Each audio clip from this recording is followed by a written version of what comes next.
Ebola Chrono Plus avec Adiatua Yassal.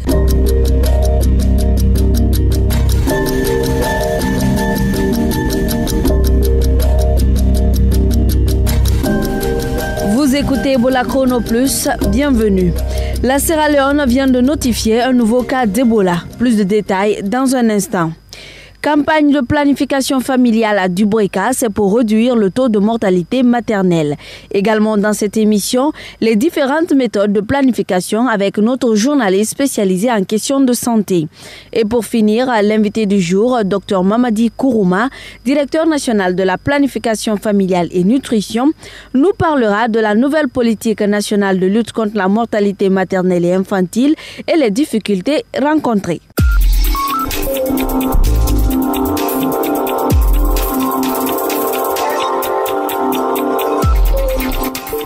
Bonjour à tous. Comme annoncé dans le sommaire, moins de 24 heures après la déclaration officielle de la fin de l'épidémie d'Ebola en Afrique de l'Ouest, l'OMS annonce la présence d'un nouveau cas d'Ebola en Sierra Leone. Selon le ministère sierra-léonais de la Santé, la victime est une étudiante. Les premières analyses effectuées sur sa dépouille s'est révélé positif au virus Ebola. Des analyses complémentaires doivent être réalisées. Les autorités sierra-léonaises rapportent que la victime était tombée malade dans le village de Baomoalouma, dans le district de Kambia, près de la frontière guinéenne. Puisqu'elle a été transportée par voie terrestre à Magburaka, où elle est morte, les investigations sont en cours pour mieux documenter cette nouvelle chaîne de contamination. Ebola Chrono Plus, Alexis Collier, Ebola Chrono Plus, Gekedu, Asmaou Diallo, Ebola Chrono Plus, Forekaria, Ba Mohamed, Ebola Chrono Plus, Dabola, Sidi Condé, Ebola Chrono Plus, Conakry, Mohamed Kouma, Ebola Chrono Plus, Seguiri. Suivez toute l'actualité dans votre bulletin d'information. À Dubreka, les autorités sanitaires viennent d'organiser une campagne de planification familiale gratuite. Cette action du ministère de la Santé vise à réduire le taux de mortalité maternelle. Plus de 1200 femmes sont ciblées. C'est au centre de santé urbain de Dubreka que s'est déroulée la dite campagne. Sylvie Condé. Très tôt le matin, une trentaine de femmes et jeunes filles attendaient déjà l'équipe chargée de la planification au centre de santé urbain de Dubreka. Dès l'arrivée des infirmiers, le travail proprement dit a commencé.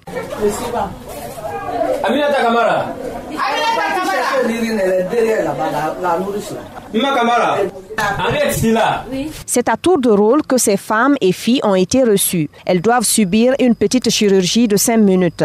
Mais avant l'acte, il y a des préalables. Il faut qu'on vérifie avec le test de grossesse. Si elle n'est pas en grossesse, si elle est en grossesse, on ne met pas. Ariette Silla a fait le test de grossesse. Le résultat est négatif. L'infirmière peut donc placer le contraceptif. C'est ici que je fais l'anesthésie encore. C'est un coup sec. Dans 5 jours, tu vas enlever. Mais fais doucement pour ne pas que l'eau pousse. Moi, comme j'ai fait un enfant d'abord, mon enfant a 4 mois, je veux mettre l'espace à 2 ans pour ne pas que mon mari sorte profiter ailleurs. C'est pour cela que je mets l'implant.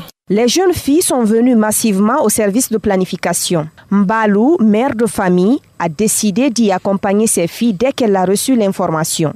J'ai envoyé mes filles parce que actuellement les jeunes là, ils vont aller tromper les filles pour les mettre enceintes. Pour éviter la grossesse, j'ai préféré envoyer mes enfants pour les planifier en attendant qu'ils gagnent un mari. C'est ça. Vous avez envoyé combien de vos filles? J'ai envoyé 3 filles. Elles ont quel âge? L'autre a 18 ans, l'autre a 17 ans, l'autre a 15 ans, 16 ans. Cette campagne de planification familiale s'inscrit dans la lutte contre la mortalité maternelle et néonatale. En Guinée, 610 décès sur 100 000 naissances ont été enregistrés en 2010. La situation préoccupe le directeur régional de la santé de Kindia, le docteur Fakourou Dansoko.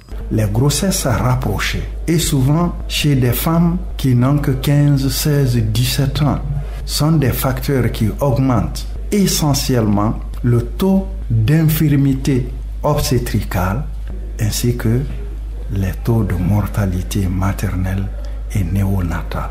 C'est pourquoi les campagnes de planification sont organisées, non seulement pour faire de manière que beaucoup de femmes viennent se faire planifier, mais mettre cette activité également à profit pour sensibiliser les femmes. L'amélioration de la santé maternelle en Guinée reste l'un des défis à relever par l'État. Sidibé Kondé, Ebola Chrono Plus, Dubrika. Korkaba, nous venons de suivre le reportage de Sidibé sur cette campagne de planification familiale. Alors, dites-nous en quoi consiste la planification familiale. La planification familiale consiste à utiliser des méthodes contraceptives en vue d'espacer les naissances chez une femme sexuellement active et qui est en âge de procréer. Cela se fait soit lors d'une campagne de masse comme celle dont parle Sidibé dans son reportage, ou encore de manière quotidienne dans les structures de soins. Généralement, après l'accouchement, les sages-femmes sensibilisent la nouvelle maman sur les avantages de la planification familiale et l'assistent aussi dans le choix de la méthode si bien sûr elle souhaite en choisir une. Mais quel est l'avantage de cette planification familiale ? Elle permet l'espacement des naissances, donc prévenir les grossesses et les naissances trop rapprochées qui surviennent à un moment inopportun et qui contribuent à des taux de mortalité infantile parmi les plus élevés au monde. Elle donne la possibilité aussi de retarder les grossesses chez les femmes jeunes parce que les grossesses précoces sont associées à un risque élevé de problèmes de santé et de décès. Elle permet aussi d'éviter les grossesses non désirées, notamment chez les femmes plus âgées pour qui les risques associés à la grossesse sont accrus, ou même chez les plus jeunes qui ne souhaitent pas en avoir. Et en réduisant aussi les taux de grossesse non désirée, la planification familiale permet de limiter le besoin de recourir aux avortements pratiqués dans de mauvaises conditions de sécurité. Donc voilà quelques avantages, ce n'est pas tout, mais voilà quelques avantages. Alors, est-ce que toutes les femmes peuvent faire cette planification familiale ? Oui, elle est ouverte à toutes les femmes qui sont en âge de procréer et qui souhaitent le faire. Mais attention, il y a des préalables. La femme doit nécessairement avoir une discussion avec une sage-femme ou un médecin gynéco-obstétricien qui va établir si oui ou non elle peut utiliser telle ou telle méthode de planification. Et parlez-nous de ces méthodes de planification. Alors, il existe beaucoup de méthodes. Ce sont les contraceptifs oraux et combinés, appelés aussi pilules, qui contient un estrogène et un progestatif. Il y a la pilule progestative ou pilule mini-dosée. On peut l'utiliser pendant l'allaitement. Il y a les implants. Les implants, ce sont de petits bâtonnets, ceux dont parlait Sidibé dans son reportage. Ce sont des petits bâtonnets ou capsules souples qui sont placés sous la peau, dans la partie supérieure du bras. Ils contiennent uniquement un progestatif. Il y a aussi les contraceptifs injectables à progestatif seul. Là, on fait une injection intramusculaire tous les 2 ou 3 mois, selon le produit. Et il y a les contraceptifs injectables mensuels ou contraceptifs injectables combinés. Là aussi, c'est une injection intramusculaire chaque mois. Il y a le patch contraceptif combiné et anneau contraceptif combiné intravaginal. Il y a le dispositif intra-utérin qu'on appelle DIU ou stérilet. Alors, on parle souvent du condom. Je pense que ça fait également partie des méthodes de planification. Oui, il y a aussi le condom, oui, les préservatifs masculins, appelés aussi capotes. Là, c'est l'homme qui porte le préservatif. Et il y a aussi les préservatifs féminins, donc pour les femmes. Il y a aussi la stérilisation masculine, qu'on appelle vasectomie. Elle empêche toute possibilité pour le mari de faire des enfants, pour l'homme de faire des enfants. Donc, du coup, la femme, si elle, par exemple, décide d'arrêter de faire totalement des enfants, le mari peut décider de faire une vasectomie. Et comme ça, la vasectomie, c'est à vie. C'est à vie. Une fois que le mari le fait, c'est fini. Le mari ne pourra pas avoir des enfants. Et il y a la stérilisation féminine. Là, c'est la ligature des trompes. Et donc, c'est chez la femme. Là aussi, elle ne pourra pas procréer. Et à la contraception d'urgence. Là, c'est une pilule contenant uniquement un progestatif qui permet de prévenir la grossesse si elle est prise dans les 5 jours après les rapports sexuels non protégés. Ça fait déjà il y a beaucoup de méthodes quand même. Oui, il y en a plusieurs, comme je l'ai dit tantôt. Mais si vous voulez en savoir plus, dans presque tous les centres de santé, vous trouverez des sages-femmes qui pourront vous donner beaucoup plus de détails sur les méthodes, mais aussi leurs avantages et leurs inconvénients. Je comprends bien pour les avantages, mais y a-t-il des méthodes qui ont des inconvénients?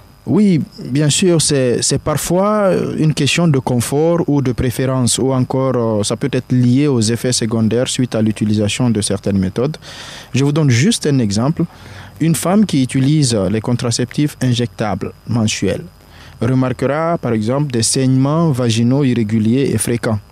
C'est sans conséquence pour la santé, mais certaines femmes peuvent ne pas être confortables avec ça. Et ne perdez pas aussi de vue le fait que si ces différentes méthodes empêchent la survenue d'une grossesse, seuls les préservatifs masculins et féminins protègent contre les infections sexuellement transmissibles, y compris le VIH. Alors, il est important que la femme ait toutes ces informations qui sont nécessaires avant de faire son choix. Et si elle est mariée, le choix de la méthode et de la durée d'utilisation se décide en couple. Voilà, donc il faut préciser à ces jeunes filles ou à ces femmes, surtout les jeunes filles qui ne sont pas mariées, il faut quand même utiliser les préservatifs parce qu'il y a encore le sida. Justement, le fait d'être soumis à une planification, de faire une planification familiale ne nous protège pas nécessairement contre les infections sexuellement transmissibles. Et donc, il faut tenir compte de cela et être fidèle à son mari. Korkaba, merci.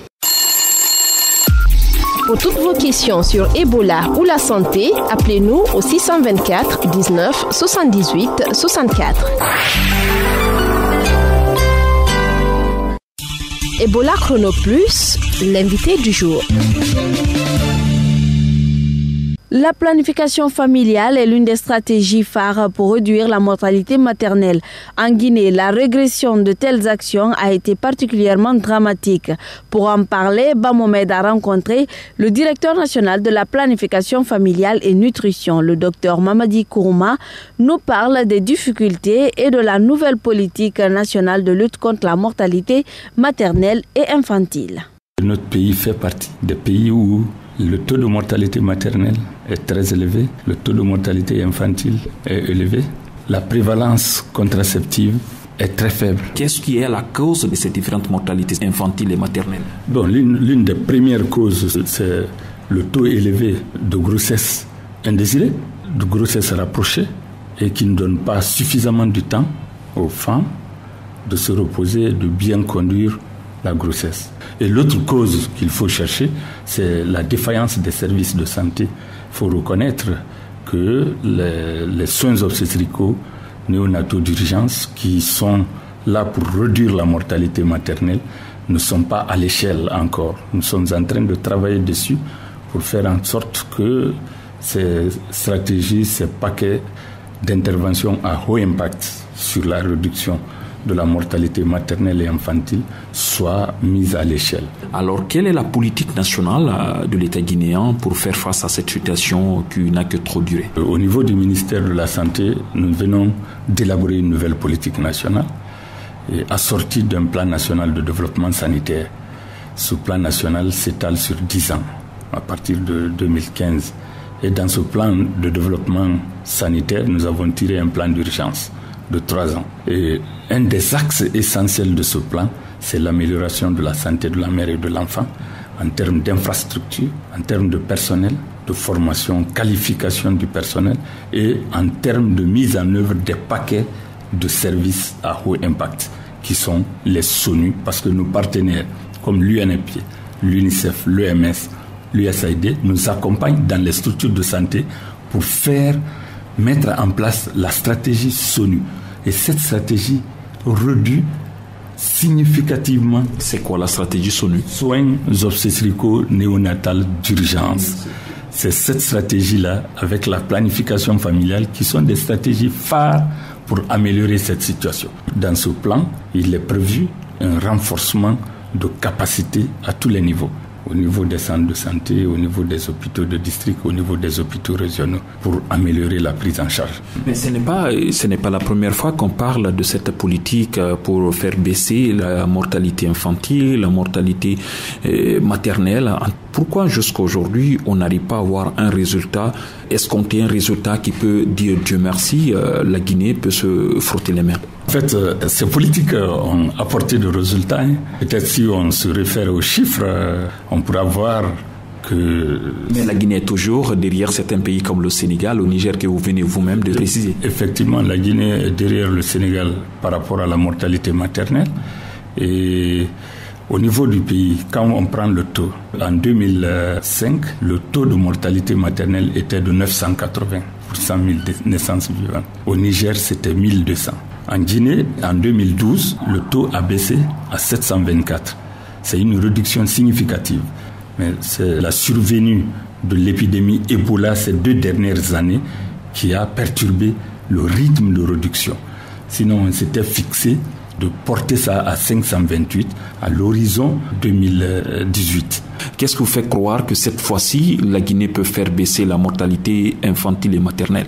La première raison, la santé devient une préoccupation pour l'ensemble du gouvernement. D'ailleurs, c'est pour cette raison qu'ils ont décidé d'augmenter le budget de la santé. Ensuite, nous avons aujourd'hui tous les partenaires mobilisés pour accompagner les services de santé en vue d'offrir des services de qualité. Il y a la disponibilité du personnel qu'on a qui est palpable sur le terrain. Donc ces facteurs réunis, nous avons l'espoir, à partir de 2016, que nous obtiendrons des résultats vraiment appréciables. C'était Dr Mamadi Kourouma, directeur national de la planification familiale et nutrition. Ebola Chrono Plus, à vous la parole. À présent, place aux questions des auditeurs avec Asmaou Diallo. Bonjour. Bonjour à Diatou, bonjour à toutes et à tous. Bienvenue dans votre rubrique À vous la parole. Comme vous le savez, le numéro c'est le 624 19 78 64. On écoute la question du jour. Je me nomme M. Silaya Moussa, enseignant, professeur d'histoire à Titi Kamara. J'ai des inquiétudes sur le problème rénal.